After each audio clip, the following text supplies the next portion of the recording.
Okay, so if you want to talk about a life that was just lived at the speed of sound, we have to talk about Wolfgang Amadeus Mozart. Absolutely. Born January 27, 1756. He packed so much into just 35 years. And his story, it really redefines what it even means to be a musician. The legacy is just so much bigger than the music itself. It really is. I mean, the facts of his early life, they sound like something out of a myth, not a real biography. Well, his father, Leopold, was a professional musician, a violin teacher. Right, so Wolfgang was basically born into a world of music, but the speed he developed at was, well, it was almost terrifyingly fast. Terrifying's a good word. We're talking about a kid who was figuring out how to play a keyboard at age 3. And not just playing it. He was composing his own music by age 5. 5 years old, that's kindergarten age. Exactly. And you can't forget his older sister, Maria Anna. And then She was also a brilliant piano player, a right? huge talent. The two of them basically became their father's life project. He knew he was raising something special. So let's get into that childhood. It wasn't just, raw talent, it was structured. Oh, completely. He didn't go to a normal school. Leopold taught him everything at home. So he learned things like French, Italian, math. Yep, all of that. Yeah. But it was all secondary. The main focus was always music. The rules of harmony, notation, everything. So how did he actually learn to compose? Was it just practice? It was more like reverse engineering. He'd spend hours and hours just copying out scores from the masters, like Johann Sebastian Bach. So he was taking them apart to see how they worked. Exactly. And that's where he developed what people call his superpower. The famous memory, the photographic musical memory. It's the key to everything. He could hear a really complex piece of music just one time. And then write the whole thing down. Perfectly. Every single note. It meant he could absorb musical ideas way faster than anyone else. It's why he also mastered the violin so quickly. And that kind of skill, well, it made him a spectacle, a Right. show. And his father knew it. That's what led to the famous child prodigy tours. Leopold basically marketed his kids to every king and queen in Europe. These were not easy trips, though. Not at all. We're talking grueling, long carriage journeys. Vienna, Paris, London. It could take weeks just to get from one city to the next. So the performances had to be amazing. What did he do that was so special? It wasn't just about playing well. He had to do these incredible tricks. Like what? He'd play the piano blindfolded, or with his hands completely covered by a thick cloth. Just to prove it wasn't a trick, that it was all in his head. Exactly. People called him a miracle child. He was a sensation. It sounds glorious, but also exhausting.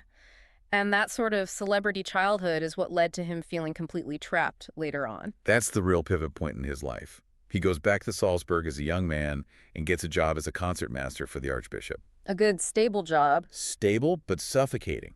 And you have to understand what being a musician meant back then. It was the patronage system. You were an employee, a servant, basically. You wore a uniform, you ate with the staff. And you wrote whatever music your boss told you to write. For Mozart, who had performed for royalty, being treated like that was just unbearable. He didn't want to be an employee, he wanted to be an artist. An independent artist. He wanted to choose his own path. So he made a huge move. He quit that safe job with a guaranteed salary, And moved to Vienna, which was the musical capital of the world at the time. without a doubt. But moving there with no job lined up, it was a massive risk. Yeah. He basically became what we would now call a freelance musician. Which was a really modern idea for the 18th century. Totally. He had to become an entrepreneur. So what did that look like? How did he make money? He gave piano lessons to wealthy students. That paid the bills. But the main thing was he organized his own concerts. He was his own promoter. And that's where he would perform his new piano concertos, right? He was the star of his own show. He was the star, the composer, the manager, everything.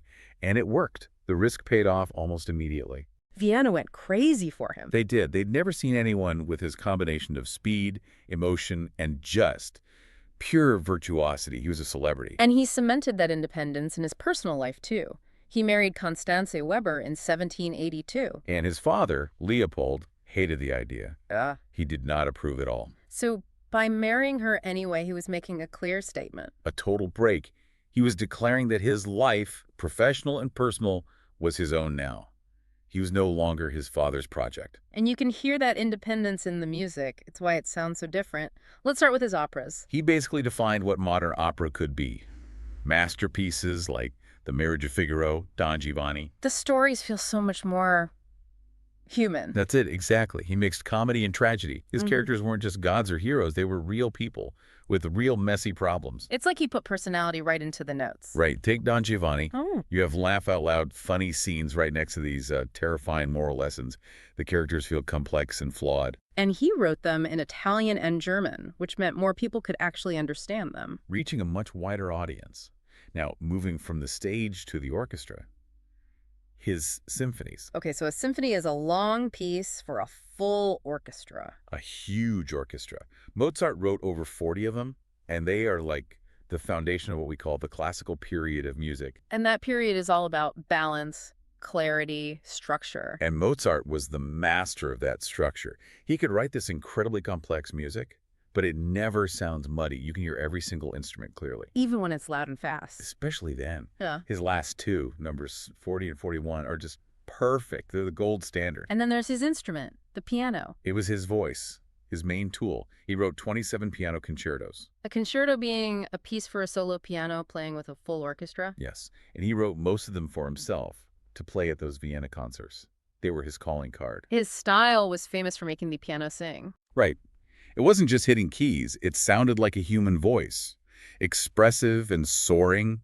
His work is a huge reason the piano became the most popular instrument in Europe. It's so easy to just focus on the genius, but the man himself was, well, he was a character. He was a social butterfly. Sources say he was lively, loved playing billiards, loved to dance, always telling jokes. But there was a big problem. Money. He was terrible with it. Even though he was earning a ton. A fortune. But he spent it just as fast. He liked expensive clothes, big fancy apartments.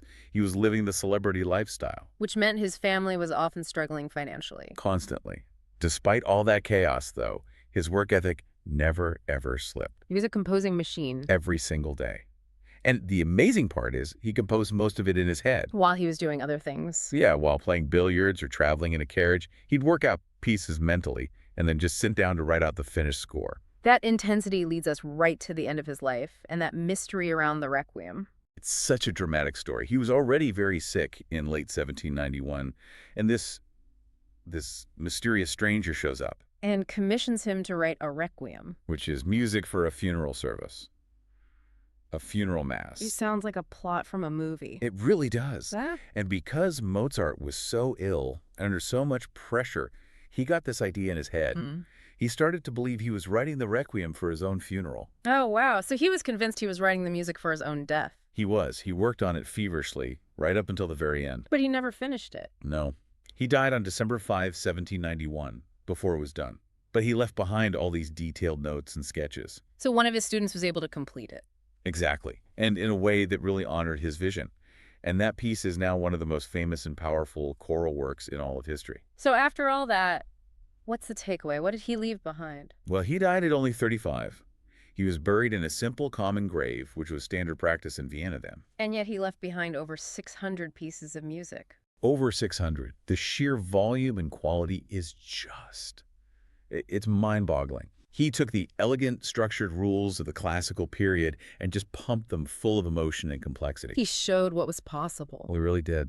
And he handed that knowledge to the next generation. Composers like Beethoven looked directly at what Mozart was doing. But it was more than just the music, wasn't it? Much more. He proved that a musician could be an independent artist. That you didn't have to be a servant. Your art could have value on its own terms. He showed that art could be more powerful than your social rank. That's the core of it. His story is just this incredible testament to how natural talent, when you combine it with unbelievable hard work, can change the world. And it makes you wonder what else he could have done if he'd lived longer. It's the big question. But that combination of discipline and, that revolutionary spirit is why we still hear his music everywhere today. It's timeless. Keep studying, and we'll see you next time.